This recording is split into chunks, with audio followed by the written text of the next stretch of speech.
নমস্কার বন্ধুরা, welcome to SD unique sports. তো কেকেআর কিন্তু এই বছর চ্যাম্পিয়ন হবেই, সেটা বুঝিয়ে দিল প্রথম প্র্যাকটিস ম্যাচেই আঙ্ক্রিজ রঘুবংশীরা।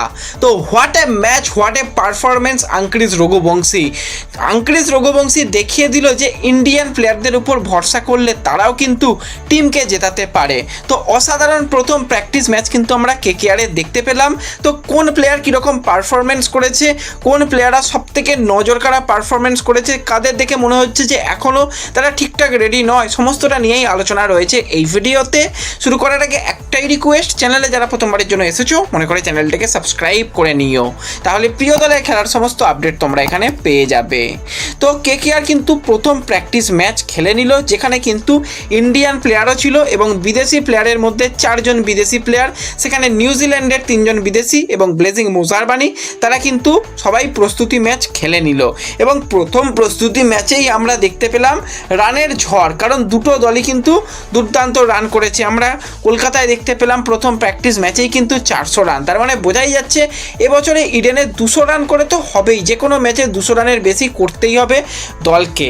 তো দুটো দলে কিন্তু ভাগ করা হয়েছিল প্লেয়ারদের, সেখানে পার্পেল কিংস এবং গোল্ডেন কিংস দুটো টিমের নাম দেওয়া হয়। পার্পেল কিংস টিমের মধ্যে ছিল আজিঙ্কা রাহানে, ফিন অ্যালেন, আঙ্ক্রিজ রঘুবংশী, মনীষ পান্ডে, রামানদীপ, অনুকূল রয়, বরুণ চক্রবর্তী, মুজেরবানি, বৈভব আরোরা, কার্তিক ত্যাগী এবং একজন প্লেয়ার মানে একজন বোলার যারা এই মুহূর্তে ট্রায়ালের মধ্যে রয়েছে। আর অপরদিকে গোল্ডেন নাইটস দলে ছিল কিন্তু রাচিন রবীন্দ্র, টিম সাইফার্ট, সার্থক রঞ্জন, রিঙ্কু সিং, রাহুল ত্রিপাঠী, তেজস্বী সিং ধাইয়া, এছাড়া কিন্তু দাক্স কামরা ছিল, প্রশান্ত সোলাঙ্কি ছিল, উমরান মালিক ছিল, এছাড়া কিন্তু আরও 5 জন বোলার যারা কিন্তু ট্রায়ালে রয়েছে, সেই 5 জন বোলার ছিল। আমরা যদি পারফরমেন্স নিয়ে কথা বলি, প্রথমেই কিন্তু আমরা দেখতে পেলাম টিম গোল্ডেনের হয়ে কিন্তু টিম সাইফার্ট খুব ভালো ব্যাটিং করলো, সেখানে 24টা বল খেলে 47 রান। তো একটা জেট ল্যাগেরও ব্যাপার থাকে, সমস্ত কিছু কাটিয়ে প্র্যাকটিস ম্যাচে কিন্তু টিম সাইফার্ট জ্বলে উঠলো এবং তার ব্যাটিংয়ে কিন্তু আমরা সুন্দর একটা ভালো ইনিংস দেখতে পেলাম। একটুর জন্য অর্ধশত রান মিস করলেও কিন্তু ব্যাটিং দুর্দান্ত করেছে। এবং সেই জায়গাতে আরও এক প্লেয়ারের কথা বলবো, সার্থক রঞ্জন, সেও কিন্তু দুর্দান্ত সঙ্গ দিয়েছিল, সেও কিন্তু 16 বলে 37 রান করে এবং রানটা যথেষ্ট ভালো ছিল। এবং রিঙ্কু সিং সেখানে এসে কিন্তু 40 রান করেছে মাত্র 25 বলে। যেই রিঙ্কুর ফর্ম নিয়ে একটা চিন্তার কারণ লাগছিল, সেই রিঙ্কু তার ফর্মে ফিরে আসছে বোঝা যাচ্ছে। সার্থক রঞ্জন নো ডাউট ভালো প্লেয়ার, সেও রান পেয়েছে এবং টিম সাইফার্টের তো টি20 ওয়ার্ল্ড কাপ দুর্দান্ত গিয়েছিল, সেই ফর্ম নিয়েই কিন্তু টিম সাইফার্ট এসেছে বোঝাই যাচ্ছে। এবং বোলিংয়ের দিকে তাকালে সেখানে কিন্তু অবশ্যই মুজারবানিতে 3টে ওভার বল করেছে, মাত্র 30 রান দিয়ে একটা উইকেট তুলে নিয়েছে। বৈভব আরোরা দুর্দান্ত বল করেছে, সে 4 ওভার বল করে 41 রান দিয়ে 2টো উইকেট তুলে নিয়েছে। তো 4 ওভারে 41 রানটা মনে হবে একটু বেশি, কিন্তু তাও ঠিকঠাকই করেছে। তো এই জায়গাতে বরুণ চক্রবর্তী 3 ওভারে 37 রান দিয়ে 2টো উইকেট পায় এবং কার্তিক ত্যাগী অসাধারণ বোলিং করেছে, সে 4 ওভারে মাত্র 30 রান দিয়ে 3টে উইকেট তুলে নেয়। তো এক্ষেত্রে বোলিংয়ের কিন্তু অবশ্যই প্রশংসা করতে হবে কার্তিক ত্যাগীর। এবং তোমাদের কিছুদিন আগেই বলেছিলাম ব্রাভো কিন্তু অবশ্যই কার্তিক ত্যাগীর সঙ্গে আলাদা করে কথা বলছে এবং এই প্লেয়ারটা কিন্তু অন্যতম কি প্লেয়ার হয়ে উঠতে পারে। তো এটা কিন্তু বোলিং গেছে। অপরদিকে যদি আমরা টিম পার্পেলের ব্যাটিং নিয়ে কথা বলি, তো সেখানে একার হাতেই কিন্তু ম্যাচ শেষ করে দিয়েছে আঙ্ক্রিজ রঘুবংশী। তো রঘুবংশী আলাদা লেভেলের ব্যাটিং করতে তাকে আমরা দেখলাম, মাত্র 55টা বল খেলে 100 রান, প্র্যাকটিস ম্যাচেই 100 রান রঘুবংশীর কাছ থেকে। 103 রানে শেষ পর্যন্ত নট আউট থাকে। ফিন অ্যালেন কিছুটা বলতে গেলে স্লো স্টার্ট বলতে পারো, কারণ ফিন অ্যালেন এই জায়গা থেকে যদি 6-7টা বল খেলে নেয় সে ঝোড়ো ব্যাটিং করতে পারে, তবুও কিন্তু সে 11টা বলে 23 রান করে আউট হয়ে যায়। অনুকূল রয় শেষ পর্যন্ত ছিল 17 বলে 28 রান করে। এবং এই জায়গায় বোলারদের মধ্যে কথা বললে উমরান মালিক, সে প্রথম 3 ওভারে কিন্তু 27 রান দিয়েছিল, কোনো উইকেট না পেলেও দারুণ লাইন লেন্থে বল করছিল এবং শেষের ওভারে একটু রান খেয়ে যায়।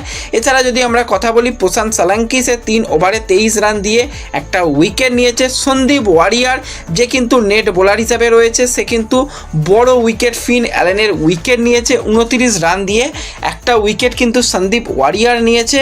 এছাড়া যদি আমরা কথা বলি প্রত্যেকটা প্লেয়ার তাদের কিন্তু ইম্প্যাক্ট রেখেছে প্রথম ম্যাচে।